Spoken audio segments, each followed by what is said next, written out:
বিসমিল্লাহির রহমানির রহিম। আসসালামু আলাইকুম প্রিয় বন্ধুরা। তো আমাদের পিকনিকের যে মাংস কাটছে তার নাম তারেক, আর সহযোগিতা করছে জাহাঙ্গীর। তারেক বললে আবার মাইন্ড করতে পারে, তারেক মামু আর কি। ওদিকে আমাদের যে মশলা আছে সেই মশলার কাজের দায়িত্ব গ্রহণ করে সেলিম খান। তো সেলিম খান আবার সেও আমার মামু আর কি। তো সে মশলা বাটার কাজটা খুব সুন্দরভাবেই করছিল। তারপরে মরিচ এখানে ছিল, অন্যান্য যে মশলার বাটাগুলো সেগুলো সে নিজ দায়িত্বেই করে। আর অন্যান্যরাও কিন্তু সবাই ঠিকঠাক মতো তাদের কাজ করছিল। তো তাকে জিজ্ঞেস করলে সে মোটামুটি একটু পরিশ্রম করে কাজগুলো করছিল বলে সে আমাদেরকে জানায়। সেটা তো আপনারা ভিডিওর স্ক্রিনে দেখতেই পাচ্ছেন।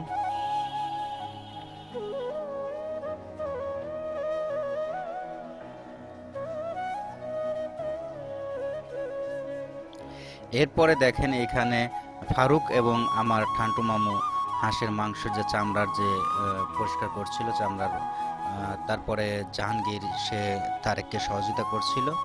এরপরে আমার বন্ধু ব্যাংক ম্যানেজার শিমুল সে আদা পরিষ্কারের কাজ করছিল, কিন্তু সে হাত কেটে নেয়, চামচ দিয়ে হাত কেটে নেয়, সেটাও সে আমাদেরকে দেখায়। তবে চামচে হাত কেটে যাওয়াটা একটু দুর্লভই মনে হচ্ছিল, অন্যান্য মশলা সেখানে ছিল। তারপরে তারেক অবশ্য দেখেন একদম মেইন কষার মতোই তাকে মনে হচ্ছিল, কারণ সে গামছা পরে নিয়েছিল, বোধহয় চোখে গেছে। আচ্ছা, যাই হোক। তারপরে সে হাঁসের মাংস যে পিস পিস করে টুকরো টুকরো করে কাটার দায়িত্ব সে মোটামুটি ভালোই পালন করেছিল। এরপরে ফারুক খালি গায়ে লেগে পড়ছে। এই যে মাংস কাটার কাজটা দেখেন আপনারা, হয়তো যদি কখনো দরকার হয় এমন কষাইয়ের, আপনারা তাকে কল করতে পারেন। ডেসক্রিপশনে তার নাম্বার দিয়ে দেব, অথবা আপনারা চাইলে আমার সাথে যোগাযোগ করতে পারেন, আমি তার সাথে যোগাযোগ করিয়ে দেব।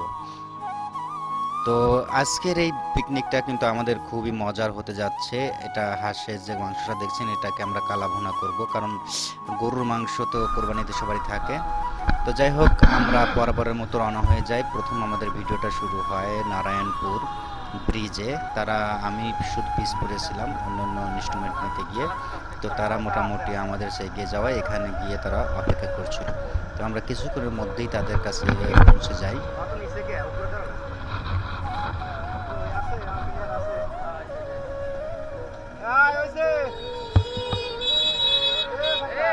এই যেখানে তারা অপেক্ষা করছে, আমরা তাদেরকে কল করলে তারা আবার পুনরায় আমাদের সাথে রওনা হয়ে যায় আর কি।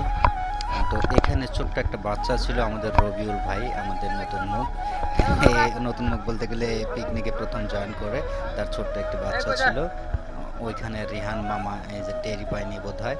তো যাই হোক, টুপি মাথায় দিয়ে তারপরে আমরা পুনরায় রওনা হই। তবে সব জায়গাতেই ঈদের আমেজ চলছিল। সেখানে এই যে নারায়ণপুর যে ফিল্ড আছে, ছোট্ট একটা ফিল্ড দেখছি, এখানে একটা অনুষ্ঠান হওয়ার কথা ছিল, সেই হিসাবে তারা সকাল থেকে শুরু করে দেয়। তো আমাদের টাইমটা ছিল সম্ভবত 3:30 থেকে 4টার মধ্যে আর কি। আমরা একটু দেরি করে ফেলছিলাম।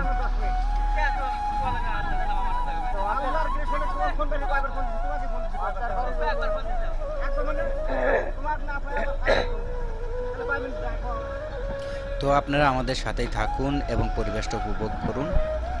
তো আমরা আবারও পুনরায় রওনা হয়ে যাই।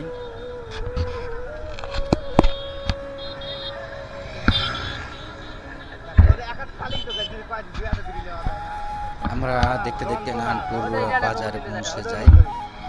সেখানে এই যে ফিল্ডে খেলা হচ্ছিল ফুটবল, সেটাও আমরা সেখানে উপভোগ করে নিই।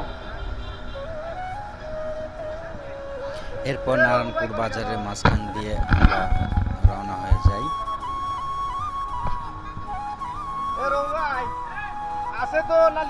প্রিয় বন্ধুরা, এই যে দুপাশের যে দৃশ্য, মনোরম দৃশ্য, আসলে আমরা সবাই অনেকেই যেতে যেতে আমাদের সম্পর্কে বলছি, অনেকেই আসলে চাকরির সুবাদে বিভিন্ন কোনো জায়গাতে অবস্থান করাতে আসলে ওইভাবে সময় করা যায় না। তবে আমাদেরকে একটু অপেক্ষা করতে হয় ঈদের জন্যই, কারণ ঈদে সবাই ছুটি একসাথে হওয়াতে সবাই বাড়িতে আসে আর আমরা সেই সময় আয়োজন করে থাকি। তো আমাদের আরেকটা কথা বলে রাখি, আমাদের যে খাবার দাবারের যে মেনুগুলো বা ভ্যানে আমাদের ৪-৫টা মোটরসাইকেলে আমরা রওনা হই। তো একটা ভ্যানও ছিল, সেই ভ্যানে সবাইকে পাঠিয়ে দেওয়া হয়। সেখানে ৩-৪ জন ছিল আরকি। তারা একটু আগেভাগে রওনা দেওয়ায় তারা হয়তো এতক্ষণ প্রায় পৌঁছে গেছে। তো আমরা সেটা আপনাদের সাথে শেয়ার করব। তো এটা ছিল হলো নারায়ণপুর থেকে বেলচাঁদের অভিমুখী রাস্তার দুপাশের দৃশ্য।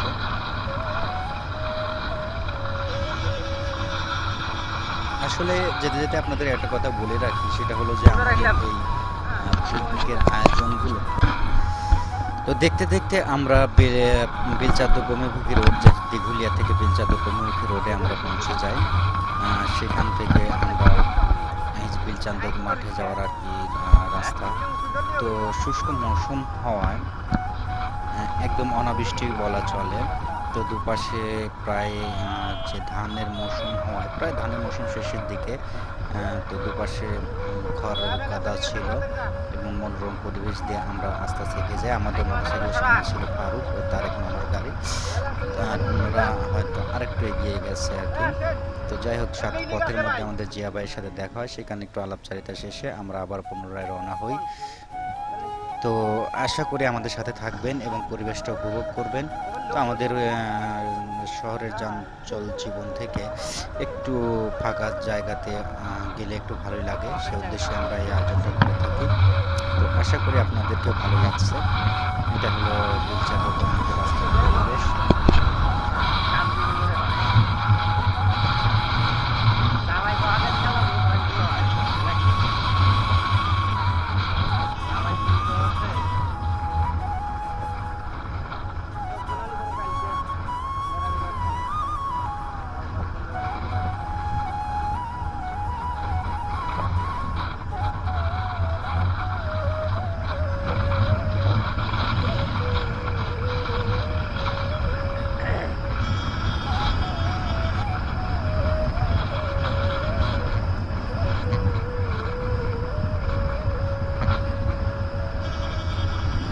দেখতে দেখতে আমরা বিলচান্দ গ্রামের মাঝে পৌঁছে যাই। আর সেখানে একটু আপনারা যারা গিয়েছেন তারা অবশ্যই জানেন, গ্রামের কিছুটা পথ থাকে এই রাস্তার থেকে, তারপরে আবার সেই ফাঁকা পাথার বলে যেটাকে, সেটার মধ্যে আমরা পৌঁছে যাই। তো যাই হোক, শেষ পর্যন্ত সাথেই থাকবেন, পরিবেশ এবং আমাদের পিকনিকটা একটু উপভোগ করবেন। আশা করি আপনাদের ভালো লাগবে। আপনারা চাইলে এরকম উদ্যোগ নিতে পারেন।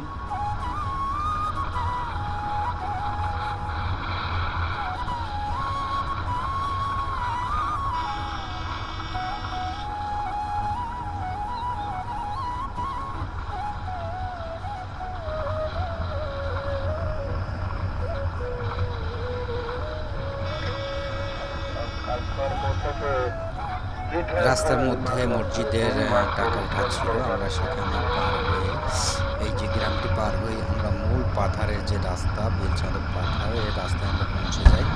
তো দেখেন দুই সাইডে কৃষকেরা প্রচুর ধানের যে খড় সেটা কাদা ছিল এবং ধান প্রায় শেষের দিকে আর কি। তো আমি আপনাদের পাশের রাস্তাটা একটু উপভোগ করার জন্য অনুরোধ করবো। তারপরে আমরা পৌঁছে আপনাদেরকে বিস্তারিত জানাবো। চলুন উপভোগ করা যাক বেলচাঁদ পাথারের সেই মনোমুগ্ধকর রাস্তাটি।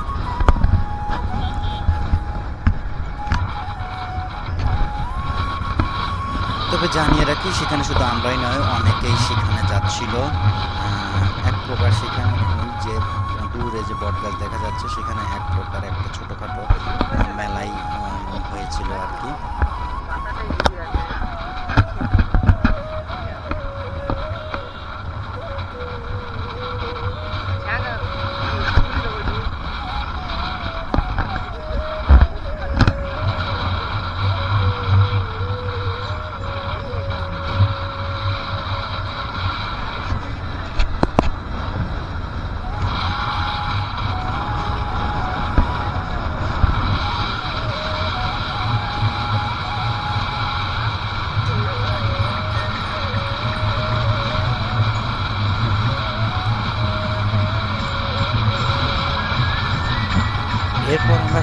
রাত্রেতে একটি পিকনিকের যে বাচ্চারা যে আসলে গাড়িতে পিকনিক করে থাকে সেটা দেখতে পাই। তারাও আসলে আমাদের পিছনে পিছনে যাচ্ছিল। তাদের আস্তে আস্তে আমরা পার হচ্ছিলাম, যেতে একটু কষ্ট হচ্ছিল।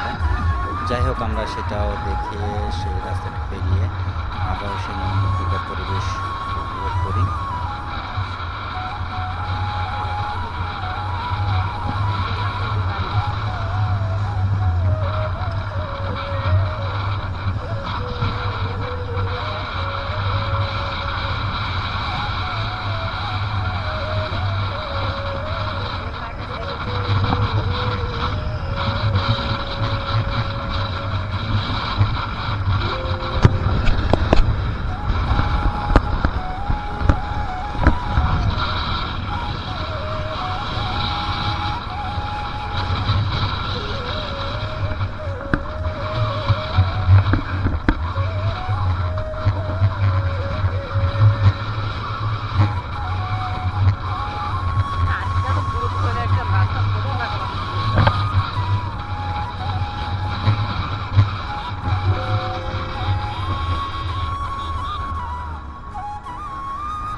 দুপাশের মনোমুগ্ধকর পরিবেশ দেখতে দেখতে আমরা সেই বটগাছের কাছে পৌঁছে যাই, মানে মাঝখানে, যেটাকে অনেকে জিরো পয়েন্ট নামেও ডাকে।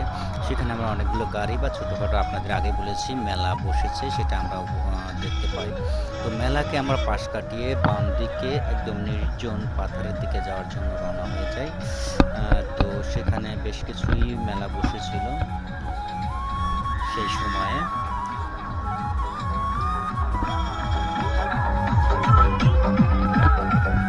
লোকের সমাগম ভালোই ছিল। তো এই যে আমরা সামনের দিকে এগিয়ে যাই, তো সেখানে ছোট বাচ্চা থেকে শুরু করে সব বয়সী লোকরাই সেখানে ছিল। তো দেখতে দেখতে আমাদের সেই পাকা রাস্তাটি শেষ হয়ে যায়। তো এরপরে আমরা একটু কাঁচা দুর্গম রাস্তা দিয়ে সামনে এগিয়ে যাচ্ছিলাম। তো কাঁচা রাস্তা হলেও কাঁচা রাস্তাটি ভালোই ছিল। তো চলুন উপভোগ করা যাক রাস্তাটি।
কিন্তু দুর্ভাগ্যবশত আমরা যেখানে গতবার গিয়েছিলাম সেই রাস্তাটি আমাদের যে পিকনিকের গাড়ির যে আগে বলেছিলাম একটা অটো গাড়ি ছিল সেটা ভুলে যায়।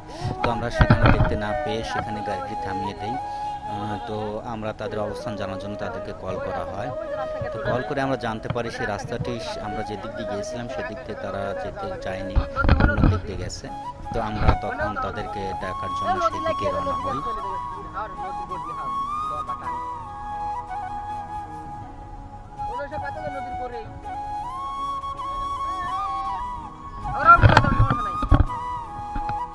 আরে আমি সামনে তো যাই, যা সমস্যা নাই। আরে যে রাস্তা এদের সামনে কিছু রাস্তায় যাই, ঠিক আছে মানুষ এটা রাউডাও রাস্তা ওইটা কেন গেল রাস্তা চলে গেছে ওরা সে জানে না নদী জায়গা কেন যাবে, নদীর ধারে ওই জায়গায় লোক কম আছে তো এরকম অঞ্চলের দিকে পাবে।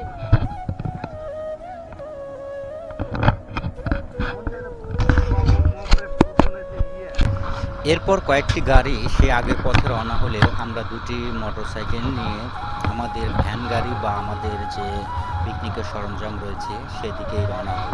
তবে মাঠের মধ্যে দিয়ে সত্যি মনোরম পরিবেশ উপভোগ করতে করতে মেঠো পথে আমরা এগিয়ে যাই। তো আপনাদেরকে অনুরোধ করবো এরকম একটা মেঠো পথ বা সুন্দর একটা জায়গা উপভোগ করার জন্য।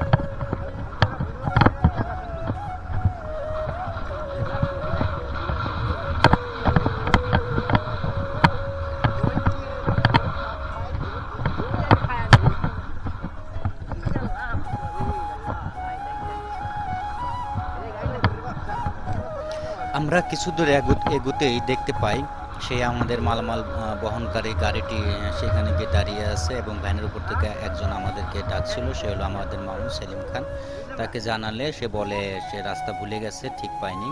তো তখন আমরা আবারও তাদেরকে সেই পুনরায় সেইখানে যাওয়ার জন্য অনুরোধ জানাই। তো তখন তারা আবার সেখানেই রওনা হয়ে যায়।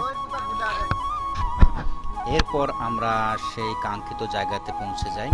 পৌঁছে সেখানে ওই যে তারেক আর রবিউল ভাই আমাদের নতুন সদস্য, যাই হোক সে রবিউল ভাই সে পানি আনতে ছুটে যায়। এখানে জাহাঙ্গীর একাই 100, সে আবার একটা নিয়ে যায়। এদিকে তারেক মামা তার বাচ্চার সাথে খেলা করছিল। ঠান্ডু মোটামুটি প্যাট ভালোই বড় হয়ে গেছে, সেকে একটা গেঞ্জি দেওয়া হয়, শার্ট খুলে দেয় জাহাঙ্গীর, সে সেটাকে যথাযথ জায়গায় রাখে। এরপর তার জাহাঙ্গীরের সাথে সঙ্গী হিসাবে আমার বন্ধু ফারুকও রওনা হয়।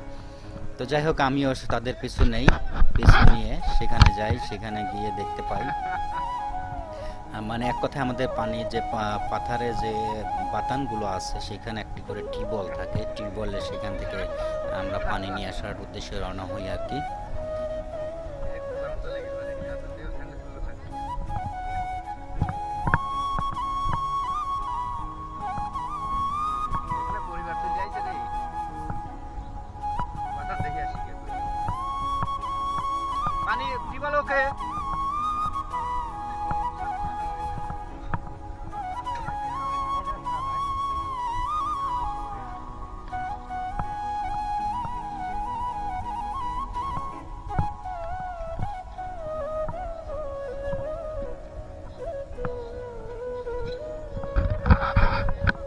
সেখানে পানি নিতে নিতে আমরা বাথানের কিছু অংশ পরিদর্শনও করে নিই। সেখানে আমরা দেখতে পাই অন্যান্য পর্যটক বা ভ্রমণার্থীও সেখানে আসছিল।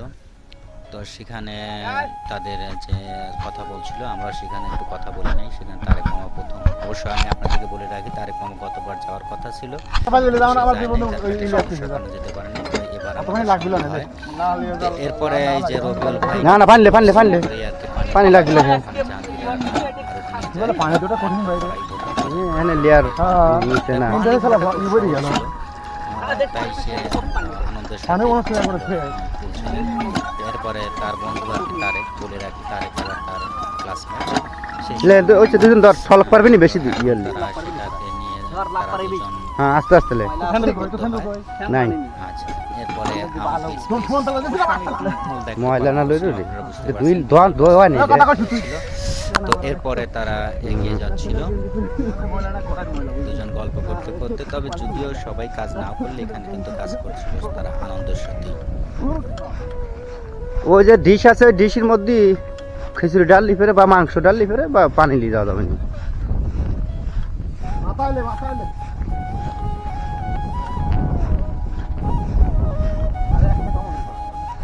না হলো তোর রফিক আবার হাগি ফেলাই নাই তো দেখতো ওখানে নিচে গেছিল ভাব করলে এরকম মনে হচ্ছে। 1 নাম্বার না 2 নাম্বার?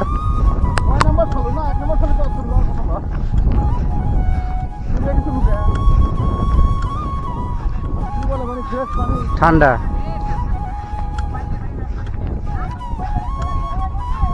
দেখো দেখো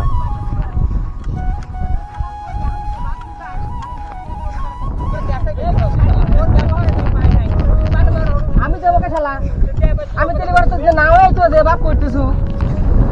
তবে সমস্যা শুরু হয় এখানে এসে, রান্না কে করবে। আমি চেয়েছিলাম একজন বাবুর্চি নিতে, কিন্তু বাবুর্চি ঈদের সময় তো তাদেরও বিশেষ কাজ থাকার কারণে সে আমাদের সাথে জয়েন করতে পারে না। তো এখানে রাঁধুনি বলতে গেলে এখন প্রায় আমার মনে হয় যে কজন ছিল প্রত্যেকে রাঁধুনি, কে কোনটা করবে ঠিক পাচ্ছিল না। সবাই বলে যে আমি খুব পাকা রাঁধুনি। তো দেখা যাক আপনাদের রান্না কেমন হয় আর কি।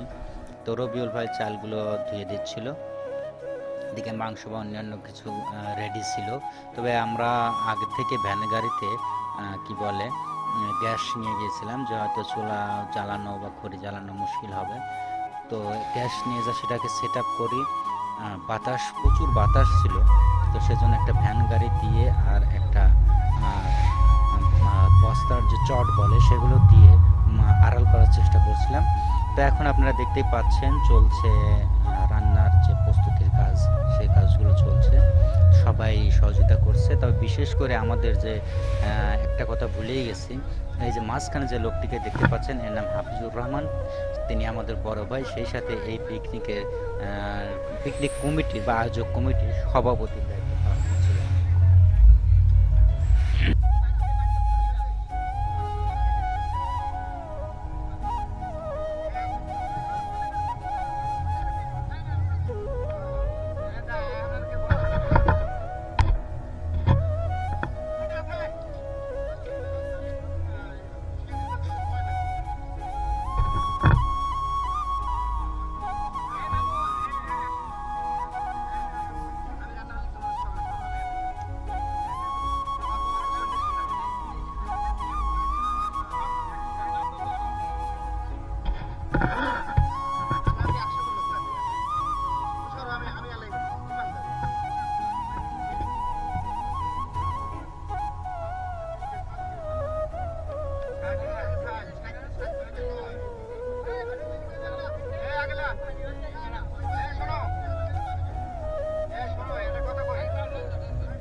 একদিকে চলছিল রান্নার কাজ, অন্যদিকে কেউ কেউ সেটির সেলফি নেওয়ার জন্য ব্যস্ত ছিলেন। তো যাই হোক, সব মিলে মোটামুটি খুবই উপভোগ করছিলেন সবাই। তো আমিও আসলে ভিডিওর দায়িত্ব পালন করছিলাম। তো আমার মামু আবার বেশি সেলফি ওঠে, তো সেই সেলফির কাজগুলো করছিল।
অন্যদিকে পানির পরিমাণ একটু কম হয় বা পানি শর্ট পড়ে, সেখানে ফারুক এবং রিহান খান মামা সে পানি আবারও কড়াই করে পানি নিয়ে আসছিল। তো মোটামুটি দেখা গেছে সবাই ভালোই কাজ করছিল এবং আনন্দের সাথে কাজ করছিল। যে কখনো কাজ করেনি সেও আসলে কাজে ফাঁকি দেয়নি, পিকনিক বলে কথা। সবাই মোটামুটি আনন্দের সাথে কাজ করছিল। তবে আগেই বলে রাখি, অনেকে বাতানের লোকজনরা খুবই হেল্পফুল ছিল। তারা আমাদেরকে এসে বললেন যে এখানে রান্না করা কঠিন হবে, আপনারা আমাদের যে রান্নার চুলা বা খড়ি সবই আছে, আপনারা সেখানে রান্না করে নিতে পারেন। তো আমরা বললাম যে এখানে আমরা চাইছিলাম একটু আনন্দের সাথে, রান্নাটাও আমাদের আসলে পিকনিকের একটা অংশ। তো শেষ পর্যন্ত অবশ্য আমরা এখানে রান্না করতে চেয়েছিলাম, কিন্তু সম্ভব হয়নি।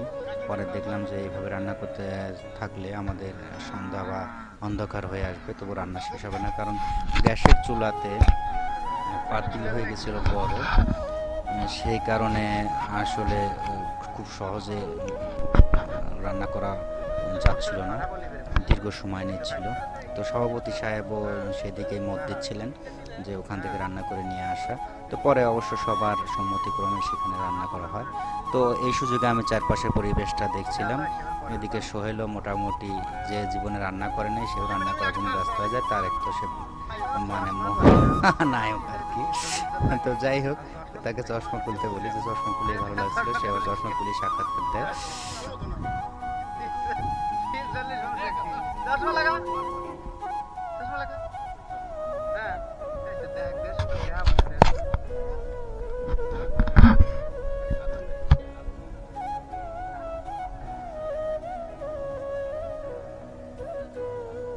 টিস্যু আনিস নে? হ্যাঁ, ওই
এরপর শুরু হয় আমাদের মূল পর্ব, সবার যৌথ সেলফি নেওয়া, এবং যে রফিকুল ইসলামকে দিয়ে অনেকেই ছবি উঠিয়ে নিচ্ছিল। এই যে মোটামুটি একদম মনোরম পরিবেশ, তো পরিবেশটা সুন্দর হওয়ার কারণে এই যে অনেকে ছবি উঠছিল। সভাপতি সাহেব সেও জয়েন করে।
আসর নামাজের ওয়াক্ত শুরু হয়, আমরা একটু ন্যাচারালভাবে নদীতে অজু করার জন্য রওনা হই। সেখানে অজু শেষে আমরা আসর নামাজও আদায় করে নেই। আগে আগে আসো না দোনো রাইতে দাও রাইতে দাও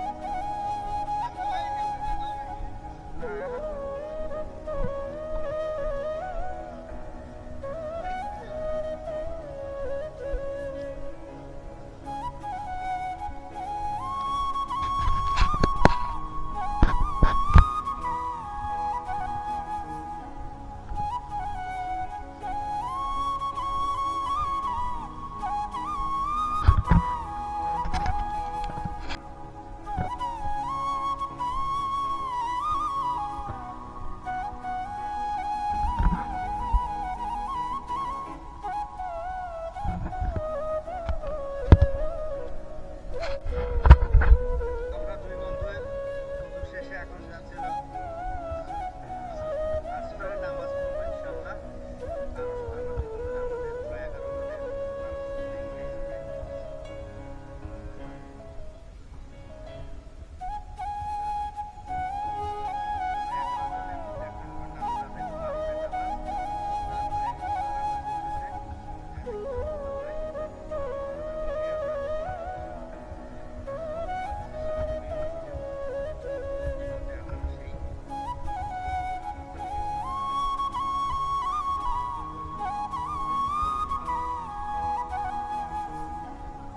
এই নামাজে দাঁড়া করো এইদিকে এইদিকে যাই হোক, এভাবেই সময় কেটে যায়, আসরের ওয়াক্ত শুরু হয়ে যায়। আমরা সবাই অজু করে সেখানে নামাজে অংশগ্রহণ করি। রিহান খানের নেতৃত্বে নামাজ শুরু হয়। আমরা সেখানে নামাজে সবাই বলতে গেলে অধিকাংশই অংশগ্রহণ করি।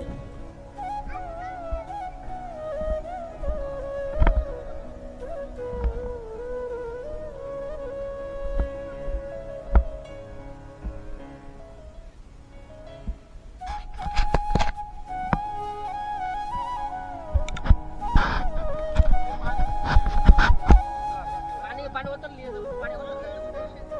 এরপর শুরু হয় আমাদের মূল পর্ব, মাংস রান্না। তো কালাভুনা মাংস রান্নার জন্য এখানে রাঁধুনি প্রায় সবাই এখানে সভাপতির নেতৃত্বে শুরু হয় রান্নার কাজ। তো এখানে সমস্যা হচ্ছিল মশলা দেওয়া নিয়ে, এখানে বিপত্তি বাজে। যার যার মতো করে শেষে তেল, এই যে তেল খুলতে গিয়ে সারা মুখে তার তেল হয়ে যায়। আমার ঠান্টু মামার এই যে সারা মুখে তেল তেল জ্বরে আছে। তো যাই হোক, সবার দ্বারা তো সব কিছু সম্ভব না। বোতল খুলতে গিয়ে স্যার এই অবস্থা। সে তো আসলে খায় লুজ তেল, তো বোতল কখনো খুলে নেই। বোতল খুলতে যায়, তার সারা মুখ ছড়িয়ে যায়। তো এখানে জাহাঙ্গীরও মশলা দিচ্ছিল সভাপতির নেতৃত্বে।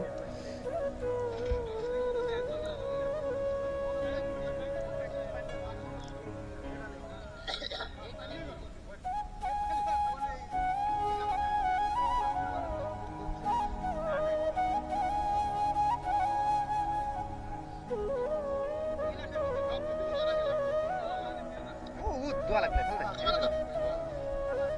না ফেলা না পানি দিয়ে আবার নষ্ট হয় না কত নাম আসে কমেছে $2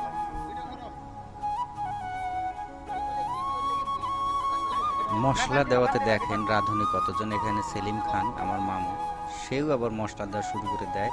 তাহলে বুঝতেই পারছেন যে যদি 10 জন মিলে যদি মশলা দেওয়া শুরু করে, মরিচ থেকে শুরু করে যাবতীয় কিছু, তাহলে রান্নার পরিস্থিতি কেমন হতে পারে। তবে এখানে শেষ নয়, দেখতে থাকুন। আরও অনেকেই মশলা দেওয়ার জন্য আগ্রহী হয়ে ওঠে। এবং ওই যে দেখেন তেল দিচ্ছে, ওই যে দেখেন সোহেল আবার বলতেছে মরিচ সব দিয়ে দে। সে মোটামুটি সব দিয়ে দিছে মরিচ। তারপরে যে রান্নার কি অবস্থা হবে আল্লাহ জানে। একদিক দিয়ে হলুদ পড়তেছে, একদিক দিয়ে তেল পড়তেছে, মানে রান্নার আর কি ইলাহি কাণ্ড। উপর দিয়ে দেখেন তো হলুদ আর তেলেই, মানে হলুদ তেল আর মরিচের গুঁড়াতে একদম মাংস ঢেকে গেছে। আল্লাহ জানে কি অবস্থা তৈরি হবে। তা আপনারা মোটামুটি বুঝতে পারতেছেন, যদি এত কয়েকজন মিলিয়ে সবাই যদি পরিমাণ ছাড়া মশলা, রান্না, তেল এটা ইত্যাদি দিতে থাকে, তাহলে রান্নার পরিস্থিতি কেমন হতে পারে। যাই হোক, পরিশেষে আমরা যখন রান্না করে নিয়ে আসলাম, আমাদের যে সমস্যা হয়েছিল খিচুড়ি রান্না করতে গিয়ে খিচুড়ি আর হলো না, একদিক দিয়ে ছোট বড় পাতিল হতে নিচের দিকে ধরে যায়। এই যে দেখেন, এই দেখেন কাঁচামরিচটা আবার অন্যজন দিয়ে দিল তারেক, মানে দেখেন কেউ বাদ নেই মোটামুটি ইলাহি কাণ্ড। ওইখানে রেহান খান মামা দাঁড়িয়ে আছে, সেও কিন্তু দিচ্ছে, মানে নিজে হাতে না দিলে দেখেন বস্তা বস্তা পেঁয়াজ ঢেলে দিচ্ছে। দেখেন দেখেন এক এক দিক থেকে খালি রান্নার কড়াইয়ে সব এই যে পড়তে আছে। দেখেন, হ্যাঁ দেখেন এ যেন এক ইলাহি কাণ্ড। এই যে লবণ, হ্যাঁ লবণ বস্তা ধরে দিলেও সমস্যা নাই, খাওয়া যাবে। এই যে শুধু হয়ে গেছে, দেখেন গোল হয়ে বসে যার যার মতো যে যেভাবে পারে সেভাবে খালি মশলা দিয়ে যাচ্ছে। এই তো দেখছেন। হ্যাঁ, এই ছিল আমাদের রান্নার আয়োজন, যা আসলে কি বলবো, এই যে হলুদ দিল, মানে সবাই রাঁধুনি হওয়াতে আমরা শেষ পর্যন্ত মাংসটা মোটামুটি মাশাআল্লাহ ভালোই হয়েছিল, কিন্তু খিচুড়ি বড় পাতিলে হওয়াতেই সমস্যা হয়েছিল। এক কথায় খিচুড়ি খাওয়ার মতো ছিল না। তো সেই ভিডিওগুলো আসলে আপনাদের সামনে সেভাবে শেয়ার করতে পারবো না, কারণ হলো অন্ধকার চলে আসছিল, আমরা সবগুলো ভিডিও করতে পারিনি, পর্যাপ্ত আলো ছিল না। তবে সভাপতি বলল যে তার মাংস মাখাতে গিয়ে দেখেন আবারও সব মরিচ দিয়ে গেল সব। যাই হোক, সর্বশেষ রান্নার অবস্থা তো বুঝতেই পারছেন, আমরা খেতে পারি নাই, তো অনেকে খেতে পারছে, মাংসটা ভালোই হয়েছে। তো এখানে শেষ করছি, পরবর্তী দেখা হবে নতুন কোনো বিষয় নিয়ে, ততক্ষণ ভালো থাকবেন, আল্লাহ হাফেজ।